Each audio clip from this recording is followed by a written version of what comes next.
На заводе в Нижнем Новгороде, где еще несколько лет назад сходились линии Volkswagen Polo и Skoda Octavia, снова заработал конвейер, и на нем собирают Волгу. На старте производственные мощности используются для выпуска 3 серийных моделей Волга. Первые машины поступят к дилерам в 3-м квартале этого года.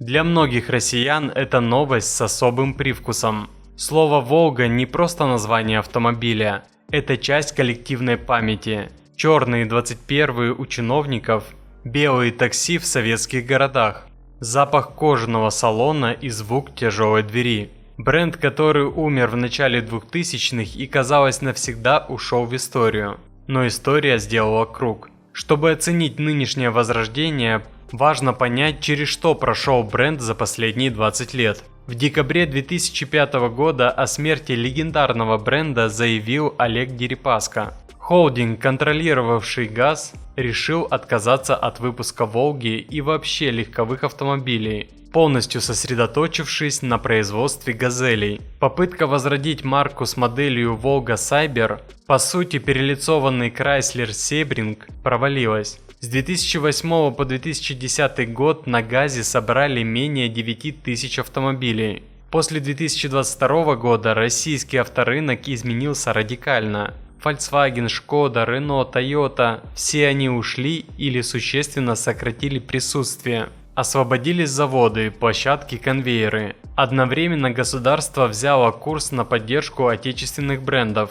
В июне 2022 года тогдашний вице-премьер Денис Мантуров анонсировал планы по возрождению автомобильных брендов «Волга» и «Победа». Проект несколько раз переносился. Сначала анонсировали 2024 год, потом весну 2025.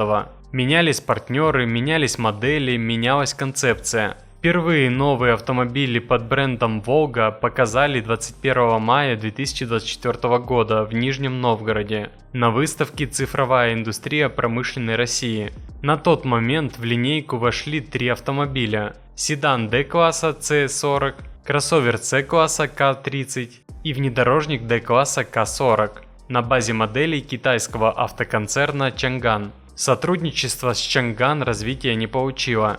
В сентябре 2025 года появилась информация о возможном привлечении компании Geely. Представители как самой компании, так и производителя воздержались от комментариев.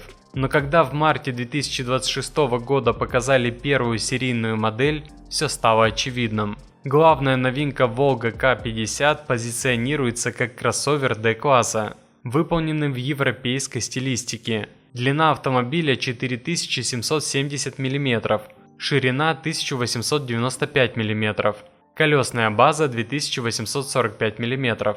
Под капотом турбированный двигатель объемом 2 литра мощностью 238 лошадиных сил, 8-ступенчатая автоматическая коробка передач и полный привод. Заявлена адаптивная подвеска, повышенная управляемость и плавность хода.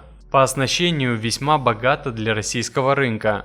Уже в базовой комплектации идет полный зимний пакет, подогрев всех сидений, рулевого колеса, лобового стекла, форсунок омывателя и боковых зеркал. В топовых версиях панорамная крыша с люком, контурная подсветка, аудиосистема с 12 динамиками, передние кресла с функциями памяти, вентиляции и массажа. Мощность завода до 110 тысяч автомобилей в год. На старте планируется крупноузловая сборка с дальнейшим переходом к более глубокой локализации, включая использование российских материалов и комплектующих. По инсайдерским данным, официальная цена кроссоверов ожидается в районе 3-5 миллионов рублей, а седана C50 от 4 миллионов. Будем честны, именно о высокой цене говорит весь российский автомобильный интернет.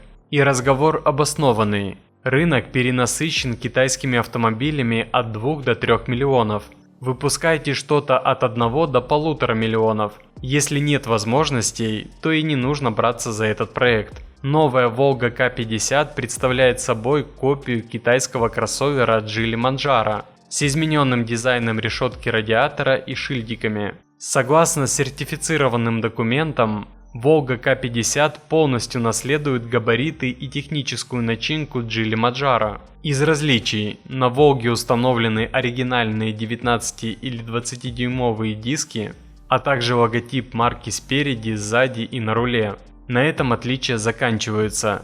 Даже самое простое и логичное в этой истории должно быть название на русском языке, а они и то пренебрегли. Спрашивается, для чего? Если вы пытаетесь возродить марку, имя которой так любимо и популярно в народе, то название должно быть только и исключительно на русском языке. Иначе это полная фикция и формальность, не говоря уже про все остальное. При этом компания публично отрицает прямое сотрудничество с Geely. Ранее Волги утверждали, что компания ни напрямую, ни косвенно не сотрудничает с Geely, а ее цель создавать оригинальные автомобили. Судя по тому, что показали, это заявление воспринимается с иронией. Аналогичная ситуация с седаном. Волга C50 создан на базе Geely Preface. Автомобиль получил 2-литровый двигатель мощностью 200 лошадиных сил. Означает ли это, что Волга – это просто перелицованный китайский автомобиль? Даже если взглянуть шире, что это давно обычная мировая практика.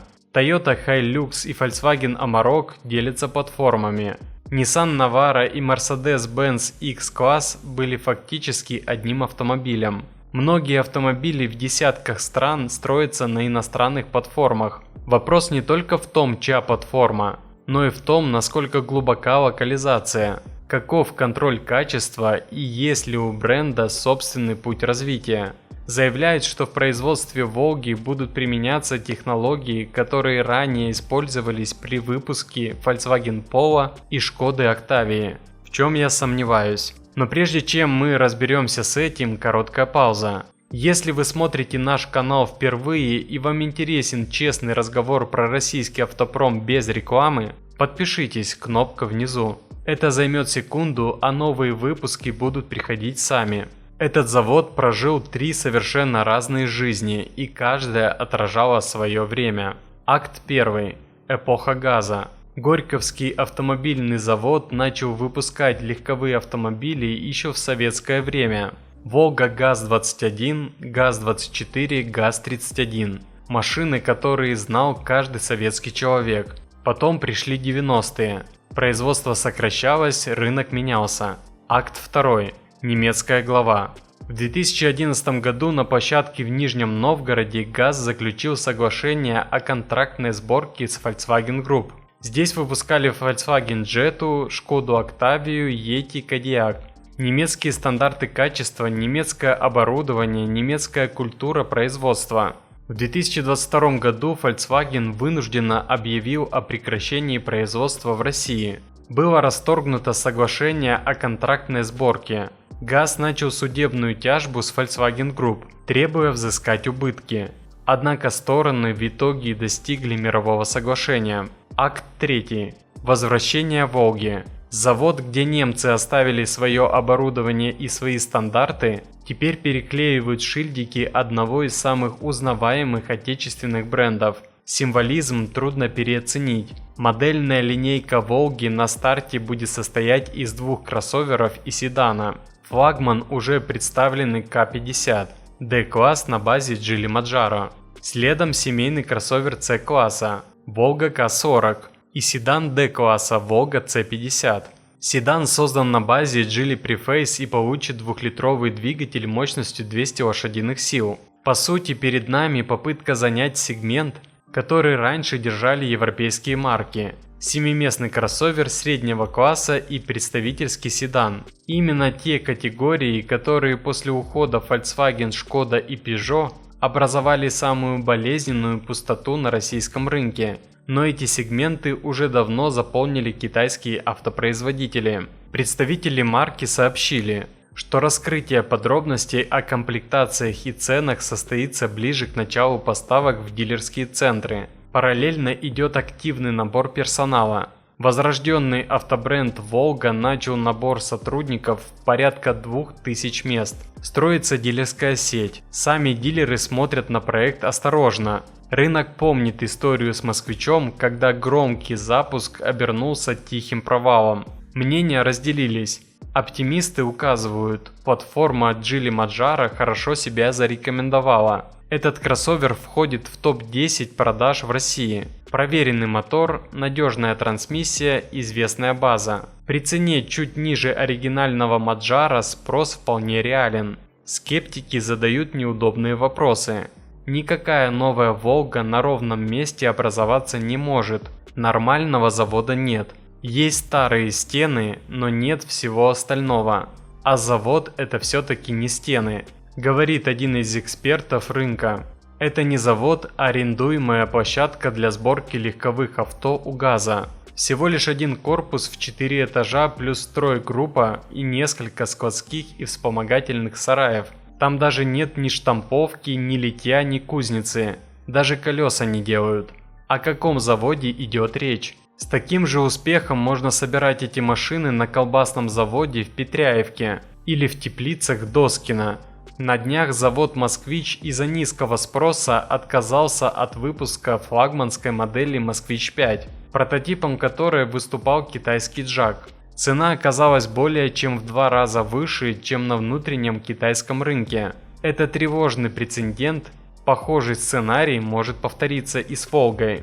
Главный риск – ценообразования. Geely Majora сейчас продается в России от 4 миллионов 300 тысяч рублей. Некоторые ожидают, что локализованная версия станет дешевле. Экономия порядка 100-200 тысяч рублей. Если цена на базовую К50 ожидается в районе 4 миллионов, это особо роли не играет. Покупатель задумается, зачем платить за шильдик Волга, если можно взять оригинальный Geely. Здесь маркетологи будут давить на 2 смысла. Волга как символ – это мощь. Ни один другой российский автомобильный бренд не несет такой эмоциональной нагрузки. Это ностальгия для тех, кто старше 40. Это любопытство для молодых. Это государственный посыл. Мы строим свое, мы возвращаем утраченное, мы можем. Волга как автомобиль – это пока открытый вопрос. Геометрия кузова китайская, двигатель китайский. Трансмиссия китайская, локализация в процессе, качество сборка, надежность в российских условиях, реальная цена у дилера – все это станет известно совсем скоро. История российского автопрома последние 20 лет – это история громких анонсов и тихих разочарований. А что думаете вы? Ждете ли вы новую Волгу или воспринимаете это как освоение бюджета и маркетинг с китайскими корнями? И еще один вопрос, который интересует многих. По какой цене Волга реально может прижиться на рынке? Спасибо, что досмотрели видео до конца. Посмотрите наши и предыдущие ролики. А также обязательно подпишитесь на канал, если почему-то еще этого не сделали. Удачи!